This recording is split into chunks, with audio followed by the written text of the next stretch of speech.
It is Monday Night Live. It is the Florida Atlantic Voice here at Biergarten in Boca Raton. We're here every single Monday, watching on YouTube or watching on Twitter or listening after the fact, wherever you get your podcast, the Florida Atlantic Voice. He's Damon Arnette. I'm Ken LaVicka, and we know what happened on Saturday at Raymond James Stadium, FAU and USF. And we went through the entire thing on the Sunday after already here on the Florida Atlantic Voice. So we're not going to necessarily go full-fledged looking ahead, but I do want to go through the awards. I do want to give credit because FAU was fairly competitive at times in this game, and FAU certainly had USF thinking about it a little bit coming out of the locker room, but ultimately this ended up being a loss for FAU, and as we always put it, Damon, bowl eligibility, that's the key, and now you need to win 3 games out of 5.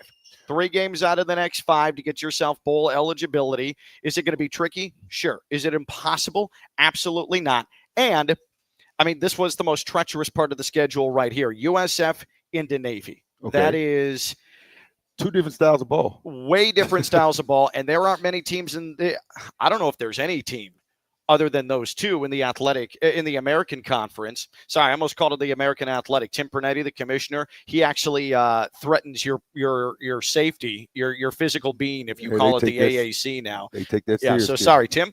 I apologize to you and your family. But there aren't any teams in the American that are going to go back-to-back beating USF and Navy both on the road.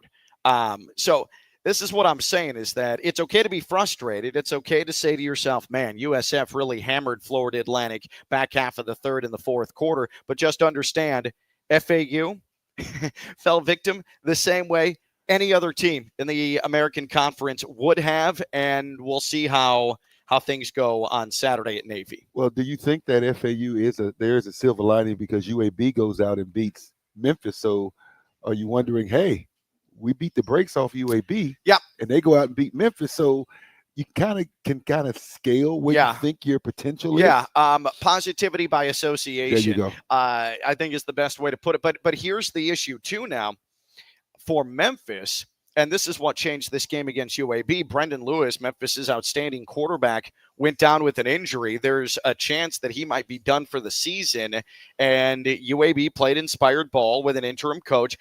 The interim coach thing is a very real it's a very real sports phenomenon. An interim coach comes in, no experience whatsoever. In this case, UAB, it's Chris Mortensen's kid. No matter what sport. And everybody plays for him. I don't know what it is that rallies around the new guy. Well, it's adversity. It's back against the wall. I think for any competitor, it's natural. Hey, we want to go out. I have never been in this situation. And I don't know if you've been in this situation. But I know that there are a lot of athletes, just because I covered the Dolphins when Tony Sperano was fired, when Joe Philbin was fired, and they take it personally because they feel as if they're to blame, and there's a sense of trying to make things right, and that might have been the case with UAB, Trent Dilfer, and now their interim head coach. Well, I've been in the locker room. I don't think I've ever been on a team where the coach got replaced mid-season.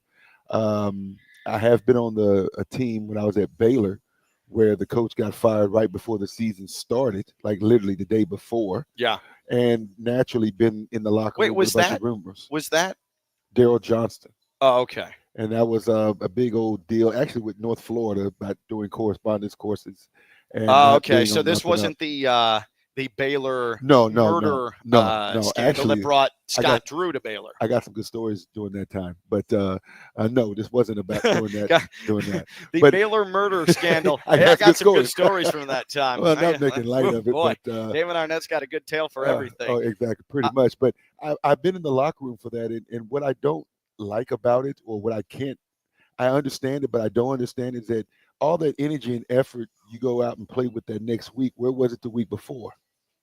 No, I you understand. don't get new players. You're not running new plays. But I also think a new voice probably means something as well. I get the and I know it's cliche. It is the cliche, but the reality of it is that there are no leaders on a team if that happens, because you're playing for yourself ultimately. Because everybody on that UAB team I'm sure most of them, if not all, have next level aspirations. So it don't matter who you're coaching, and your best way of selling yourself, no matter what sport, is the film. Yeah. So if you're going to go out there and half-ass just because you don't like the coach, you're not doing nothing but hurting yourself. So that's why I kind of don't understand the new motivation of a new coach 4 days But out. it's a very real phenomenon. It is, though. Oh, no, because I agree. I assure you the same thing is going to happen to Florida now that Billy Napier is I gone. agree. Is they're going to roll off like 2 or 3 wins in a row. It's almost inevitable that the interim coach gets a look, because I would say, this is just me making up an arbitrary number, but 85% of the time there is, and this happens in the NFL as well, there's an immediate interim coach bump. And it's always going to make the bosses think, oh man, we should really consider this guy. It happened to the Dolphins with Dan Campbell. They didn't hire him. They hired Joe Philbin. Dan Campbell now is one of the best coaches in the NFL with the Lions. It can be a trap. It absolutely can, because a lot of times it doesn't work after the fact. No, either. It doesn't. And all this new energy and stuff that obviously comes out of nowhere. For instance, I just don't know. I'm speaking more individually as a player. Yeah. I don't care who the coach is. I could hate all his plays he's running. I could hate the way he interacts, and I'm going out there playing for myself. Yeah. Okay. And so you won't find any new energy coming from me just because we got a new head coach. Right. And that whole circle of wagons mentality. How many games you say UAB went without winning a road game? 15. Okay. Spanning over 1,400 days. Those wagons should have been circled well before that coach got fired. No, agreed. Agreed. But to answer your question about should FAU still feel good about beating the brakes off of UAB, who then went and beat Memphis by transitive properties? Yes, absolutely. Well, let me ask you this: are you feel better or blessed that you didn't play them after they got the new head coach? Oh, for sure. Now the same could be said, though, for any team in its USF this week that plays Memphis from here on out, because it's a very green quarterback who was seen his first action ever in college football, who had to come in for Brendan Lewis, and he showed some flashes, but certainly was uncomfortable down the stretch when Memphis needed to play. So you wish, and you don't wish injury upon anybody, but I do think it's fine to say, man, in their weakened state, it would have been nice to face them as opposed to when they were at their full power, like they were in the American Conference Open. A win's a win, in my opinion. So I'll take it. But Florida Atlantic right now, the game as they played against coming off this weekend, they should feel encouraged in certain areas. But I'm gonna tell you what I saw, Ken. Want to know what I saw? I saw why in the areas outside of the X's and O's and all the stats I'm sure you're going to run through, we're just not heavy in the pants, meaning our interior linemen on both sides of the ball. Yes. We've got to get bigger, and that's going to come. You would like to. And we're going to get to that, because that was the difference in that game, and that is what is keeping FAU from reaching an upper tier of the American Conference, and I don't think it's any secret. Like that old commercial, hope I'm not dating myself, where's the beef? No, you're not dating yourself. I know it, and I'm 42. I'm 41 years old, but I know it, so it's fine. It's good. It's good. Anybody who's like 19 years old watching this right now might not be. Where's the beef? But that's another thing. Let me regale you with tales of the greatest game show ever aired, Double Dare. The young people don't know about Double Dare, and that's a huge problem for me. I used to try to get on that show, but my mom was like, "No." I was like, "But mom, Mom, the slime. Yeah, exactly. You see me climbing in the mouth to grab the orange flag. Yeah. Double Dare's the greatest game show of all time. Now, so there's a lot to continue to digest from this game. We're going to give out our positional awards, but also you've got to look ahead to Navy. And like you said, these are two entirely different instances. And by the way, if you're watching this live, YouTube and on Twitter, hit up the chat, the live chat. We'll answer your questions. We'll take your observations, and we'll go through everything FAU football now. But the slogan of this week for FAU is 5 games to win 3. 5 games to win 3. Bottom line, that's what you're looking for. It does go back to the Shula Bowl and how critical that may end up being at the end of the season. A game that you hadn't lost since 2016. It was always an automatic tally in the win column you could depend on as you're trying to approach bowl eligibility, and you don't have that in your back pocket this year. And that's why you're sitting at sub 500 7 games into the year. Yeah, those rivalry games, man. Sometimes when you get on a roll with them, you kind of take it for granted. Well, also FIU's been an abject dumpster fire for years and years and years, and that's twisting the knife now as they reflect on that loss. Yeah, you know, and so I really believe that with Florida Atlantic, as they try to come down to halfway point, quarter of the season. Halfway point. That 3 out of 5, you can't get caught up in that. I understand that's the layout of the land and what we need to do. Yeah. But you've got to go out here and try to not think about game 2, 3, 4, and 5. You got to think about the next game, which is Navy, which ultimately is going to be probably one of their biggest challenges. Yep. If you think about it, because they came off of a bye and played who? Memphis. Yep. Now you come here and playing South Florida, you can get yourself up to the state rivalry game across the what do you call it, Alligator Alley. But now you're playing Navy, where you can have a letdown emotionally and mentally. Yeah. And they'll come in here and run you out your own stadium. Speaking of Alligator Alley, so I made that drive on Saturday over to Raymond James and took Alligator Alley. And there's always a point, no matter your cell phone carrier, no matter what telecommunication service that you pay to give you cellular access, there is always a point on Alligator Alley where you have no service whatsoever. And it's probably about a half mile to a mile stretch, maybe a little bit longer.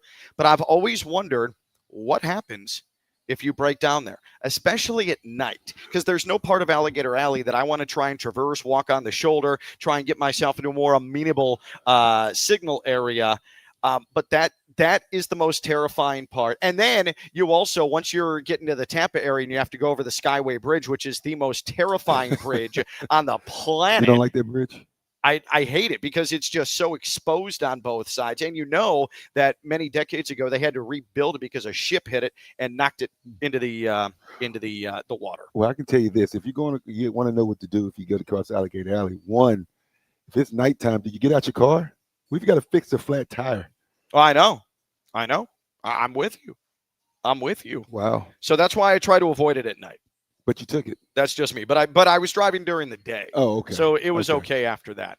So let's give on some awards here from the USF game. And again, if you're just joining us or a first time viewing Monday Night Live, Florida Atlantic Voice presented by Robes Law Group, personal injury lawyers, ROBES, Robes Law Group, and robeslawgroup.com. The Robes Law Group Shield, their app that you can get on your app store of choice, whether it's Apple, whether it's Android, and I happen to be a proud Android user, and I'm not going to let anybody disrespect me over that. Okay. But you download the app, and to me, the most useful feature amongst so many of them is, and we talk about this all the time, but it's wildly important. I've been in car accidents. You've been in car accidents. I mean, you're frazzled when it happens. Your adrenaline is running, and it's difficult to lock in. It's difficult to focus. And where's my insurance card? And is the other person okay? And exchanging information. And then it gets to 4 hours later, and you're like, wait, I don't remember this part, or I don't remember seeing this. There is a feature on this app where it has basic questions for you where you can you answer them quickly, but you then have that stored. You have your immediate recollection so that when you start being a little cloudy about things, you can just refer back to that, and that helps with the insurance. That helps with any potential personal injury matters, and that's right there on the Robes Law Group Robe Shield app. So it is invaluable in my mind. So go ahead and download that. Now, let's get to our awards here. Let's start with the backfield. Nicosi Perry, BJ Emmons, Behind the Line Award. This is going to go to Caden Veldkamp in this game. And a big reason is there was no running game at all for FAU. Veldkamp had his moments in this game. He did throw an interception. It wasn't necessarily his fault. The ball went off the receiver's chest, bounced into the arms of a linebacker. So be it. That stuff happens. But the run game was non-existent and pass protection was non-existent. So Caden Veldkamp in this game, 35 of 50, a touchdown, an interception, threw for 244, actually got outdueled through the air by Byron Brown, which is shocking to me. And we'll get to a little bit of why here later on as well. But Caden Veldkamp did what he could. and he was sacked 5 times in this game. USF came into this contest only 11 sacks on the year, 10th in the American. They almost surpassed half of their season mark in sacks in this one, and that's why Caden Veldkamp, under massive duress in this game, what he did is certainly worthy of the backfield award. You could tell by watching the game that USF wasn't worried about our receivers going deep. And that's exactly what we needed to do. You needed to establish a run game to be able to do that. We needed to establish a run game. It's really hard to hit USF over the top when they don't have to pay attention to the line of scrimmage at all. Yeah, and then we had a lot of swing passes that never went nowhere to the back. And what's happening, too, with that is you're trying to set USF up for something, right? So you're trying to spread them out on the edges so that you can hit something over the top. The problem is you didn't have a run game to further attract eyeballs, and so the DBs could cheat and take away that deep ball. And if you don't have a run game, and Zach Kitley has talked about it, if you don't have a run game, you're not going to be able to maximize this offense. And FAU has not been able to maximize this offense to its full capacity, especially Saturday against a team where you needed to be damn near perfect. Because, I mean, Damon, they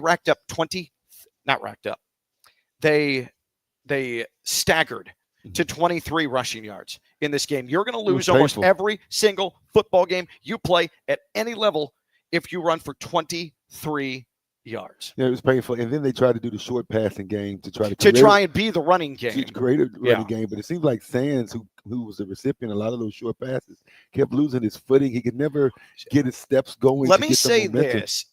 He's a little bit banged up, and he's trying. I'll give him credit. Now, he didn't have much blocking in front of him either. I mean, in the third quarter, there was an instance where Jamari Sands took a handoff 4 yards behind the line of scrimmage and immediately had to spin out of a tackle as he got the football. That just gives you an idea of how poor the blocking was. And that goes to my statement earlier when we first came on air. We need some more beef up front because our guys a lot of times are just getting pushed out the way. Yep. And they're not winning consistently their one-on-one battles. Right. Okay. And I don't want to we've talked about the offensive line a lot, and I think it's easy to sometimes distribute blame to the offensive line, but the offensive line has struggled at times this year, and it was not good enough against USF. I don't think we're piling on, but that's why the offensive line is those positions there is set to the quarterback in the NFL are the highest paid people on the team. Sure. Because of the importance of that. We can't do nothing if you just jailbreak every time. Right. So at some point I'm sure they're not out there doing it on purpose. But we got to start winning consistently. Yeah. The one-on-one battles up there, or everything behind them can't anything behind them can't work. The turf at Raymond James for an NFL stadium was an embarrassment. I mean, they come in and they put new turf down for the midfield logo, and in the end zones they take out the Buccaneers grass and they put in the Bulls grass. I get it. Like that happens at Hard Rock Stadium too. You're always naturally going to have a seam there, but the seams in the sod, the amount of dead patches there was there, how chopped up that turf was. It was, I cannot believe an NFL stadium has turf that poor in that area at this juncture of the year. And I'm not trying to sit here and show bias to what happens at Hard Rock Stadium, but Hard Rock Stadium's surface with the Miami Hurricanes playing there and the Dolphins, same exact situation as Ray J. That turf is always immaculate. The difference between the grounds crew at Hard Rock Stadium and what is at Raymond James could not be further apart. They're different galaxies. Well, I think there is a difference between with UM and the Dolphins playing as opposed to South Florida and the Bucks. It's the Dolphins. They're out there playing. They're out there playing on the field, just tiptoeing around. They should. Somebody should be out there sticking their foot in the ground. Just too much attempting to glide. Yeah, too much floating. The Jason Harmon tight end award, Michael Kirch, a 3-yard touchdown catch to start the third quarter that got FAU within a score. He had 4 catches for 31 yards, including a catch on third down where he got absolutely wrecked in the fourth quarter or the second quarter. He hung onto the football, took it right in the ribs. The amount. The progress that Michael Kirch has made from week 1 against Maryland, where everything was dropped. He had some nervy stone hands. He looked really uncomfortable, to now where he's catching everything. He looks like the guy that we saw during fall camp. I will make this declaration because I've seen enough. Michael Kirch is FAU's best tight end since Harrison Bryant, who won the Mackey Award in 2019. Michael Kirch is not going to win the Mackey Award, but Michael Kirch is the best tight end to suit up for Florida Atlantic since Harrison Bryant. The tight end position disappeared under Willie Taggart. It disappeared under Tom Herman. They were a non-factor in the passing game. For the first time since 2019, Harrison Bryant's last year, FAU finally has a tight end that can change the football game and make defenses at the very least focus on him. I'm so high on Michael Kirch. I absolutely love this guy's game, and he wants to stick his nose in there and block as well. I love Michael Kirch. Well, he's going to have to help block. He is going to have to, yeah. He's definitely going to have to help block. Again, Michael Kirch is such a weapon. Florida Atlantic Voice, go ahead and hit the chat if you're watching us live right now. Your questions, your impressions, your observations, your forward thinking here to Navy. Florida Atlantic Voice here at Biergarten in Boca Raton. It is Monday Night Live. We're here Monday night, 6 o'clock, every single Monday throughout the course of this football season. All right, wide receivers, Jensen Stoshak, wide receiver award, Dom Henry. And this one's going to be a little bit unconventional. He only had 3 catches in this game for 29 yards. But Dom Henry, much like Easton Messer brings, much like Jay-Sean Platt brings, he showed his versatility Saturday. He, on FAU's opening possession, drew a pass interference that got FAU deep into USF territory, because he got behind the defense and because he used his size and his speed to box out the DB and earn the flag, as any good high-end receiver does. And then in the third quarter, you remember the Easton Messer touchdown pass against UAB?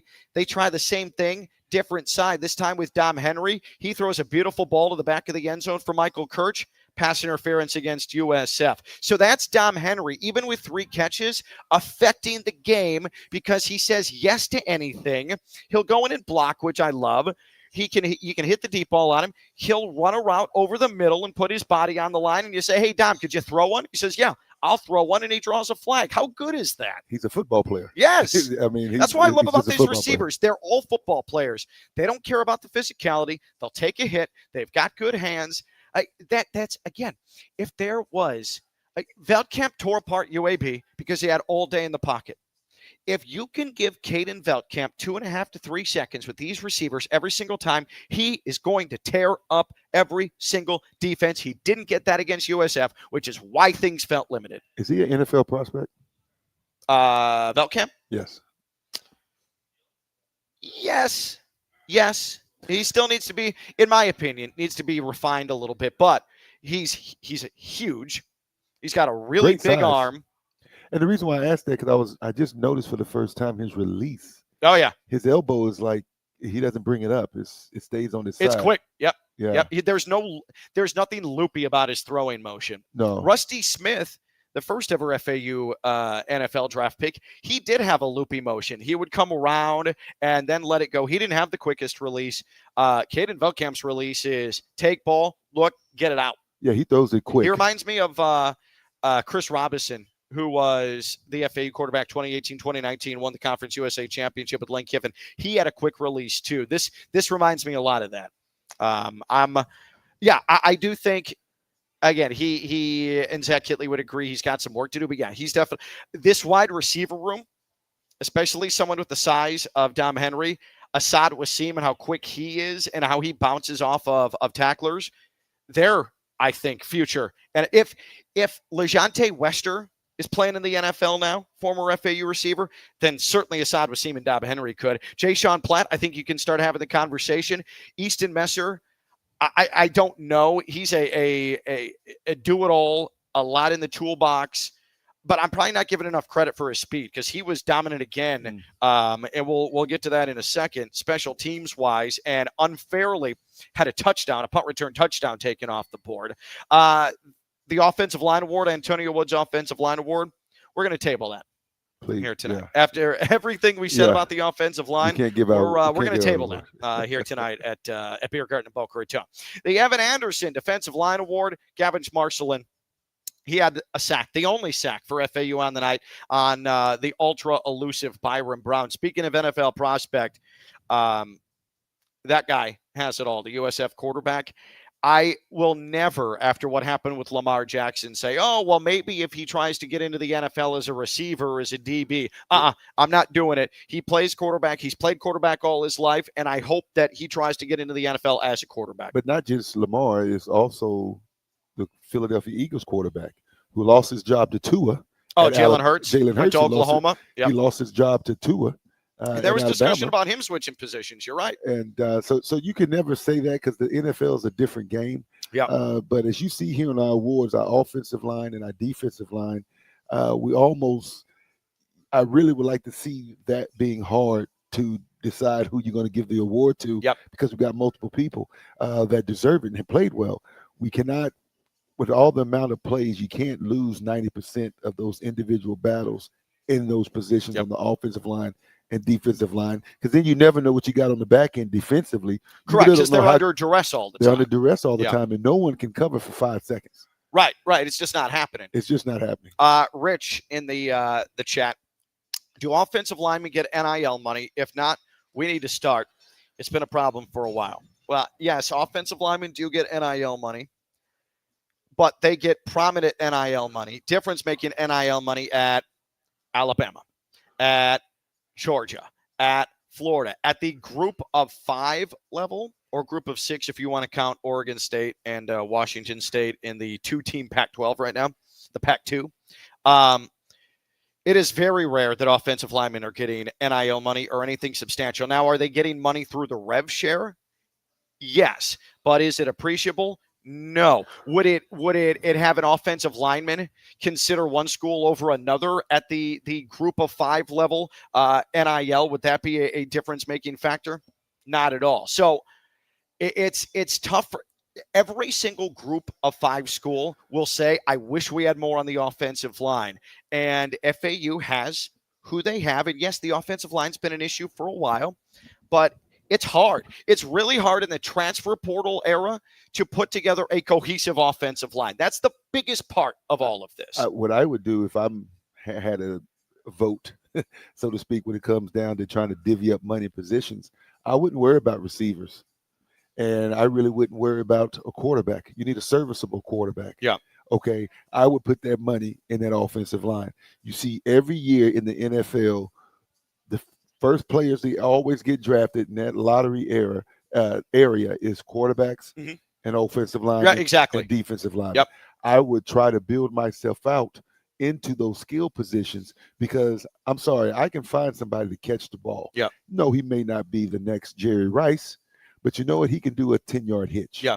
Okay. I think that's more common than finding a 6'8", 310. Yeah. 310 pounder that's going to protect your quarterback's backside. This is going to sound weird. I think in the portal era of college football, obviously, first and foremost, the quarterback is the most important position when it comes to retention. But I will go ahead and make the declaration that the front 5, at least keeping 4 of 5 going into the next season, as long as they're not graduating, that's the second most important part of your football. More than receivers, more than DBs, more than safeties. I think that your core of the offensive line is the second most. And I think with some teams, depending on what they run, might be the most prioritization of position to retain year after year after year. I would say that I would agree with you. But I think specifically the FAU, I think you got to build that first. Okay, put me at quarterback. Put you at quarterback if you got a stellar offensive line. I can turn around and hand the ball off. Now we can run. Now we can do some. You see what I'm saying? So that offensive line will allow you to do a whole lot more. So if we're going to retain this current group of kids we have, which I'm not saying we shouldn't, but we need to make sure they're in the training room. Yep. They need to have a target goal weight. I would try to make sumo wrestlers out of all of them. Okay, and keep them, to your point, because the chemistry does matter on the O-line. Zach Kinley made no secret of it. At left tackle, you have Jacavian Nonar, who is very, very, very, very, very green coming into this year. Really didn't have much appreciable experience at all at the college football level. Okay, then you have Daughtry Richardson on the right side at tackle. Doesn't have a ton of experience there. Alex Atcavage at right guard. He's the captain. He's the tried and true lineman there. Vinny Fiacable, who played in not started, but played in 3 games his whole college career at Indiana as your center. So this going in was always going to be a work in progress, and there were going to be some rough moments, and we're seeing that come to fruition. It's frustrating to see it, but it's not like this was unexpected. And it's not unexpected for anything. I'm sure you can go through more than half the teams in the NFL that don't have a good offensive line. And the same as far as the other levels of college football. But you got to figure it out. I mean, look at the Dolphins' offensive line. It is a train wreck. And that train also ran right into an oil refinery and caused a gigantic fireball. Like, that's how bad that Dolphins' offensive line it is. And then it hit an orphanage. Like, the entire thing is the worst. So the FAU offensive line situation, is it frustrating? Sure. Does it need work? Sure. But you're trying to set a base there, and retention is key. And we know that this coaching staff they came in and immediately it was, here's portal day. And that doesn't help anybody. I'm sure they're going to start. I'd like to see the quarterback do some more rollouts, knowing that you got to move the pocket. I would think so. It's coming. You can't just let him drop back and think he's going to have that time. I would like to see the pocket get moved a little bit better to kind of allow him those extra 2 or 3 seconds, and that's what ends up happening. But those rollouts only work if then you have defenses worrying about the run game. Maybe it's going to be a pitch. Maybe it's going to be an end around. If you don't have to worry about that, then they can just fly at the quarterback. And the rollout works if you're not running from somebody. You're supposed to roll out voluntarily. When you're running for your life, it's a little more difficult than when it's designed. Yeah, you don't roll out because there's been a jailbreak. Yeah, right. When you're like, oh, man, I don't want to get hit right between the numbers. Randall Johnson, linebacker award, Tyler Stolsky, he had 11 tackles, 5 of those solo in the game. We're also going to table the Sherrod Niesman Defensive Back Award as well in this one. And I don't think it is a ton of their fault, but Byron Brown was allowed to sit back in the pocket all night. And then when the pressure that was put on him, he used his exemplary speed and his shiftiness to just demoralizing, debilitating 3rd and 9, 3rd and 10, 20-yard runs because FAU could not seal the edge. That stuff kills you. No, they couldn't seal the edge, and our linebackers were slower foot going from one side going from sideline to sideline. And it's tough because that guy's a unicorn. He's tough for anybody. His best comp, and he's not this level. I'm not saying he's that, but his best comp in terms of playing style is Michael Vick. Not bad. No, he's not bad. He is a triple threat. He can run, he can pass, and he can has escapability. Yeah. And he's so smart. When FAU saw him 2 years ago, he was still trying to do too much all the time, and he would make mistakes, and he would do that thing where he's running backwards to try and find a room to move forward, and you would be able to cut him down easily because then you start bringing numbers in and he can't go anywhere. And he wasn't nearly as good a passer as he is now. So Byron Brown from 2 years ago to Byron Brown now, it's a different guy. Now let me ask you, once again in the fourth quarter, and I said this at the beginning of the season, always watch out to see how our production as a team dwindles as the game that goes happened on. Again. Okay, and so I don't believe we scored a point in the fourth quarter. No. In this game. No. So that is a pattern here, and that is because it's of endurance, being tired, not having the depth. Think about it. After FAU scored to make it 21-13 early in the third quarter, USF went on a 27-0 run. That's where we've got to grow as a team and as a culture. Yep. Where we got to finish a game. Yep. Okay, finishing a game doesn't mean all the time. If you're winning, keep the lead. Yeah. Or if you're losing, come back and finish strong. Yeah. Yes, it does. That does apply in context. But in these kind of situations, you should be playing consistent throughout 4 quarters. Yeah. Okay. And we're in the pattern of fourth quarter. Yeah. Where I'm not going to say tanking it, because that No, kind of lends itself to energy but and effort. they're being outlasted, and I think that there's some depth concerns with that. I think that there's a lot of young guys that are really being thrust into the. I think it's natural based on those components alone there. These could just be growing pains now. I think it is growing pains. Okay, but that's just one of the like we'll signs. talk again in 2 years after that, but I think that there's a very real chance for that. But again, there's no guarantees that year to year who's going to be on the team, and so it would be easier a decade ago to say, yeah, growing pains, but now. But that's why you kind of lean on the coaching staff to establish a culture. Yeah. So where you're just inserting players. Yep. That's why those great blue bloods, doesn't matter who they get, they play the same way. Yep. And once again, those blue bloods, speaking of which, they don't even change their uniform. Right. You know what I'm saying? Right. Because this is what we do. This is who we are. Yep. And we just one player out, another player in. Matthew Hayball Special Teams Award. Easton Messer had a 26-yard punt return that gave FAU a half a field. And then he had a punt return, 67-yard touchdown that was called back due to a block in the back. And I, at the time, during the game call, said, man, that is just undisciplined play from Florida Atlantic. Easton Messer deserves better. He had a complete high wire rack, tiptoeing, looked almost ballet-esque along the sideline. I don't know how he stayed in bounds, but he scores a touchdown. And then they call that penalty. And after looking at the replay, and I don't want to get myself fined by the American Conference, especially in this capacity. Bad call?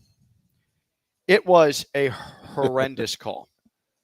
I mean, there's no blindside block. There's barely any contact. And what the potential tackler for USF does, he gets hit from the side, and the way his body moved from the vantage point of the official probably made it look like he got pushed in the back. But you look at the replay, it's not even close. Easton Messer was wronged in this spot. And there was another play back in the first quarter, second quarter of this game, where Neptune, the punt returner for USF, muffs a punt near the sideline. FAU recovers. The officials call Neptune's foot on the line, say his foot was on the line, so as soon as he touched the ball, the play is dead. But looking at the replay, even when we were in the booth, it looked like his foot was up. It had come up off the white line, and then he muffs the punt. The officials didn't even go to the monitor to look at it. Like, what is that? There are no instant replays in college? Like, what is that? Are there no, you can't challenge in college? You can't challenge, calls. But there's an instant replay booth upstairs where if there's a question, they buzz down to the officials on the field, and I don't know what they're looking at. And they're at the door, they're at the room next to us. I almost stormed out of the broadcast booth, opened the door, and asked, "Look at the monitor." Well, I would have been kicked out of Ray J, and that would have been a problem for me. I like to think the coaching staff should be going to the American on that, because you would think. Oh yeah, they're going to send it in, but the problem is that doesn't mean anything. No, it doesn't. Like, hey, head of officiating American Conference, this is not good enough. This instance, especially with the touchdown, this instance with the muff putt, and they're going to say, "Oh yeah, sorry. You're right. We're sorry," but that doesn't put 7 back on the board. No, it doesn't, but it can try to hopefully change something, the procedure of things. I was just waiting to see a challenge flag come out. Yeah, they might need that, by the way. But the way it goes in college is that if the replay official sees something, they buzz down, which I think might be better than you get 2 challenges, because anything in question gets looked at. But that's what's so frustrating. That was absolutely in question on that muffed punt. But that's why I want the challenge flag, in case they don't. But then the games are going to take 5 hours. I don't know about you, but I love calling college football, but I don't need to be there 5 hours. I have a family. Well, they have it in NFL. Huh? They have the challenge flag in NFL. I know, but only 2. You can only challenge 2 twice. Well, give them 1. Give them 1. But all right, maybe I'll negotiate that with you. There we go. Okay. Florida Atlantic Voice presented by Robes Law Group, ROBES, robeslawgroup.com. We are at Biergarten in Boca Raton. It is Monday Night Live.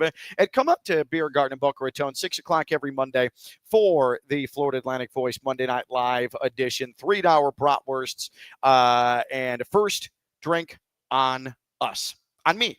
Thank you for correcting that. The Ken LaVicka guarantee. I think that's a slogan now. We're just going to copyright that.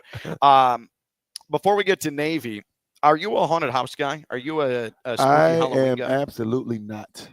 Yeah, me neither. So Halloween. I'm a candy person. By all means. Yeah. I am a trick or treater for sure. But I'm not a Halloween person. I debuted. It was my first ever Halloween Horror Nights at Universal yesterday. So what happened? I called the game Saturday night in Tampa. Stayed in Tampa. Sunday morning, drove to Orlando, met up with my wife and a couple of friends, and we went to Halloween Horror Nights. It opens at 6:30, ends at 2 a.m. Did the entire thing. 6:30. And I'm 41 years old. I'm washed. I usually am asleep before 10. Well, let me ask you this. I drink tequila, so it get into 1 a.m. and I was just like, end me. To me, doesn't it defeat the purpose to go to a haunted house knowing you're going to get scared and then be scared?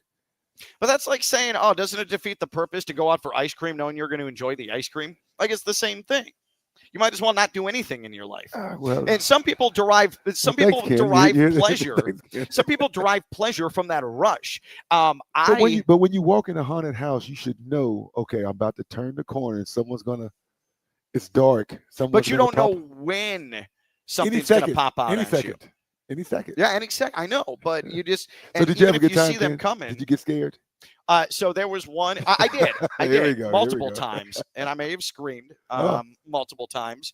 But it was sort of a release for me after the game on Saturday night. I'm not a big haunted house guy. I don't like to put myself in those vulnerable situations, if you will. And again, the tequila helped the entire. It numbed me a bit. Yeah, it helped a lot of things. But I haven't been to a haunted house in probably 15, 16 years until last night. And it's one of those things, I'll do it again in like 5 years, but I don't have much interest in doing it again next year. Now, I tell you what I have done that looking back on it, I didn't like it because I actually was scared. Mm-hmm. I went on a Halloween hayride. You got scared by a hayride? Well, the hayride took you through. You're out. You're out of the dark wilderness. Yes, I understand. Yes. And so then as you're doing the hayride, there's stuff. You get out and do things. And you get back on the wagon. And you're on the back of a wagon. Yeah, no, and like hayrides, for me, growing up in Chicago, it was just, here's an apple orchard.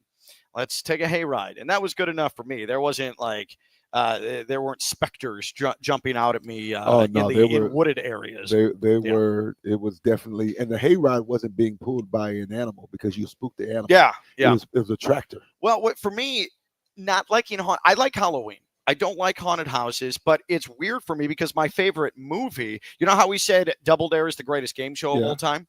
The greatest movie ever made is the first Ghostbusters. I have watched Ghostbusters probably 347 times in my life. It's got everything. It's got Egon. It's got Peter. Which one? Which Ghostbusters? The first one with the Stay Puft Marshmallow Man. That's the whole thing. That's the grand finale. Dan Aykroyd is the Stay Puft Marshmallow Man. Bill Murray. Dan Aykroyd. There you go. How do you beat that? You don't beat that. You don't. Slimer. It's the only Ghostbuster Slimer's in, the green ghost that loves to eat. I know why I don't like Halloween, because that's the holiday no one gets off work. See, I don't like no holidays where you can't get off work. That actually, I'll give that to you. Yeah, that's a great point. Yeah, that's just how old were you when you stopped trick or treating? Well, stop trick or treating with a bag, or just because I'm always. Are you talking vandalizing? I stopped carrying a bag a few years ago, a while ago, probably a kid. But right now, I'll ask for people when I see storefronts handing out candy. I will go over there and ask. Okay, but you're not. Were you the kid that took the basket of candy in front of the house and just dumped it all in your bag? Because when I was a kid, I was like that. But now everything's come full circle. And when kids try to do that at our house, I lose it. I can't stand it. Hey, I'm that guy. Hey, put the candy back. I'm a two-fister guy. Yeah. I'm a two-fister. That does not surprise me in the slightest. But my goal is to try to take everything out the bowl. Yep. Yeah. Halloween time. And now in my house too, Halloween starts on Labor Day.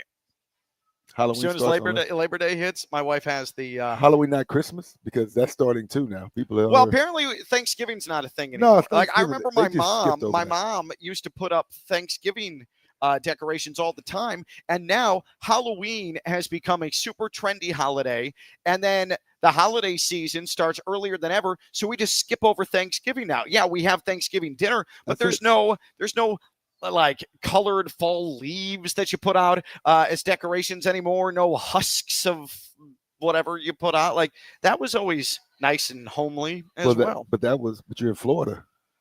True. Maybe it's a regional thing. Yeah. I was doing that in Chicagoland. You're right. Orange and brownish and rusty. Yeah, that colors. doesn't happen. Yeah. Here, you've got to put like wet palm fronds in your house. Yeah, because it's still rainy and hurricane season. Well, this is probably one of the few places when Thanksgiving time comes around, you actually got to put a turkey out because all those other elements that symbolize Thanksgiving. Yeah. The turkey's the only thing that's valid in that spot. Turkey's the only thing you got to see. All right, let's talk Navy here, where the weather is going to be superb, by the way. It is going to feel like fall up in Annapolis, Maryland.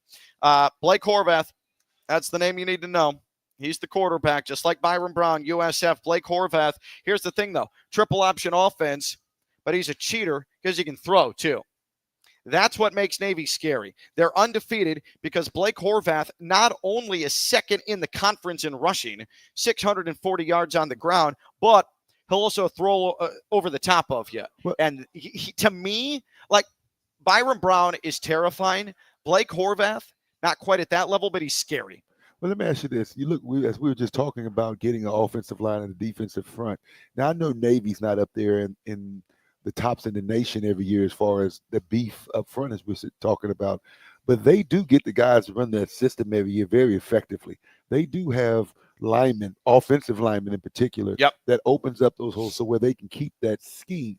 So as we're trying to build our program and establish a culture, I would look at a school like Navy and those kind of schools. I know they have the service component in there as well. So just besides that, just humor me, that I would try to find out how do you go about every year getting guys that can move people. Well, no, here's in this era of college football, and that's like the fourth time I've prefaced something during the course of this show. But in the portal era, there are no three teams better suited to win consistently than the three service academies, Army, Navy, Air Force, because those are the three teams less likely to have players transfer out because of the military component to it. They are always going to have significantly more retention than any other school because there's that extra element that exists. And that's why Army won the conference last year. It's why Navy is, even if they don't win the regular season, very likely going to be in the American Conference Championship because they retain their best players, whether it's Bryson Daly last year for Army or Blake Horvath, who I think might be as good a player as Daly was a season ago. As we talk about that, do you know roughly how many red shirts we have at FAU? Because I know with my son playing at Ohio State, they have honestly maybe half the amount of players that are active. They got that many that are redshirt. Well, it's less redshirt because the roster is less extensive too. I don't know. That's a good question. I have absolutely no idea. Because they should be some players in all positions getting ready for next year. But they're doing all these growing pains off the not on game day. FAU has the top pass offense in the American Conference. FAU has a top 10 pass offense in the country. We know that. This is where FAU can eat a little bit. Navy has the 11th pass defense in the conference. They are fourth from last in the conference in pass defense. Now, keep in mind, USF was last in the league in pass defense going into Saturday, and what happened? They had 5 sacks on Caden Veldkamp. So this is where what we were talking about. You have got to find a way to run the football. Have to find a way to get the protection for, and hopefully Xavier Terrell's back, but Caden Shields-Dutton, Xavier Terrell, Jamari Sands, you have got, if you can get the running game, if you can gash Navy a little bit, then you can throw on them. There's a cause and effect here. You're going to have, as I was watching the game, I was just thinking to myself, we need to get a fullback. Someone else that can help block the running back, especially knowing that our offensive line is not. Well, it might turn into more 2 tight end sets with Kirch and Martavius Collins. I would even go 3 tight end sets and just have one wide receiver, maybe two, will just empty the backfield. You need to find a way to run the 23 yards, like we said. That's going to lose every football game. If FAU can get up over 110 on the ground in this game, I feel like they can compete. And again, Navy is a very complete team. They're undefeated for a reason. I think now they're the only team left that's a legitimate threat to USF for the conference championship. But if you run the game, you can rack up passing yards against Navy. Can I quarterback bootleg, you think? What's that? Can I quarterback bootleg, do a keeper? Yeah. He's not the fastest guy, but he's mobile enough for sure. But those kind of things will open up the running game too. If you can look for running yards outside of your running back. Yeah. But Caden Velkamp can't be sacked 5 times again either.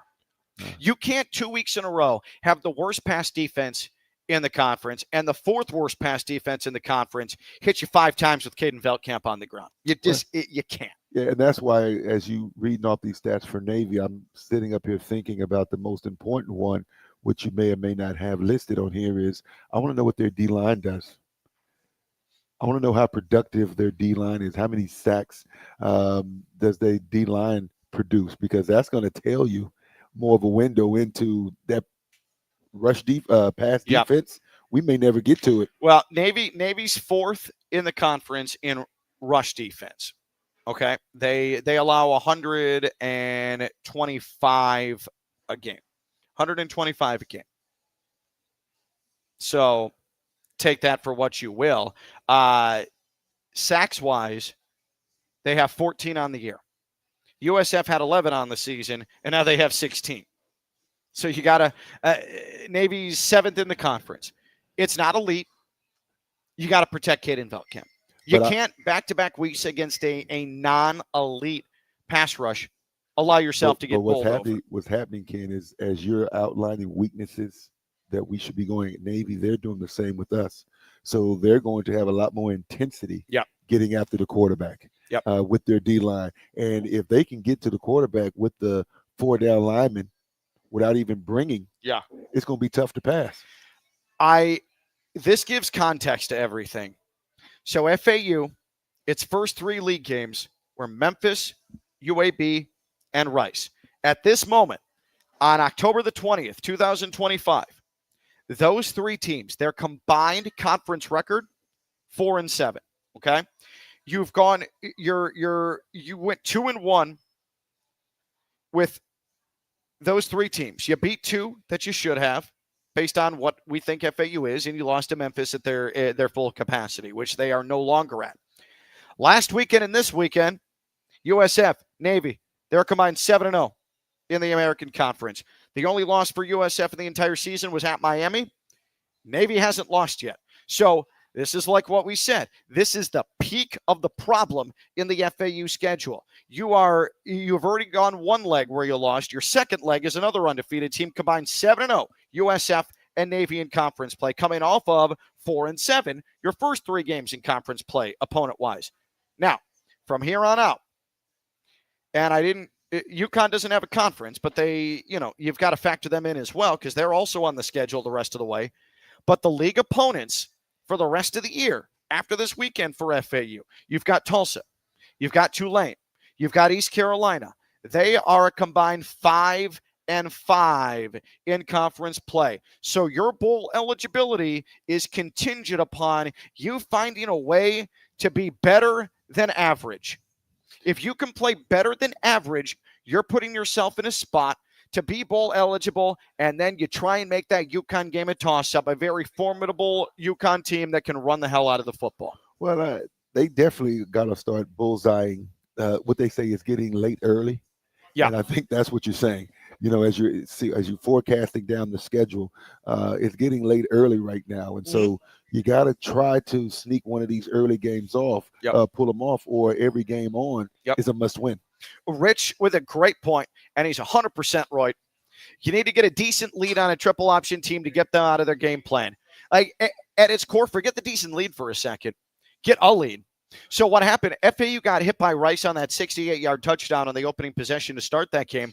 FAU answered right back. marched down the field. Michael Kirch scored. FAU didn't look back from there. They shortly thereafter took a lead. They had a lead at halftime. They dictated the tempo. They dictated the pace. They went up by 2 scores with about 6.5 minutes left to go.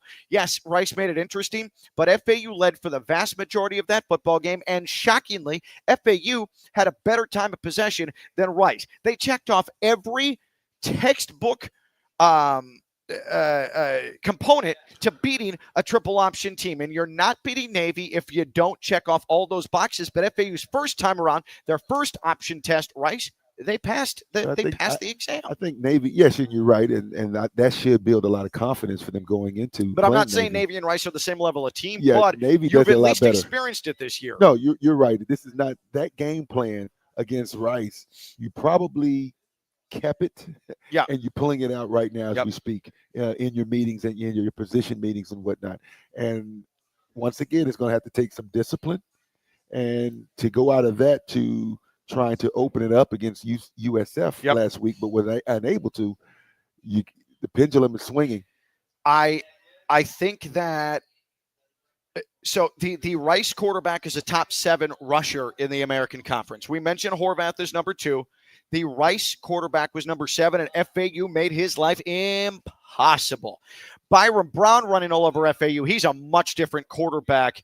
It presents a much different threat because all he's doing is track meeting you and improvising to get out on the run. This is not that. No, it's not. And I think our defenders, our linebacking core, our second level of our defense is a lot better going sideline to sideline against this kind of offense as opposed to it coming straight at them, downhill runs. Right. Because then it's more strength. It's more man-on-man kind of stuff. So when you're going sideline, because every option for the most part is going to swing to the left side or to the right side, you need discipline to stay in the middle.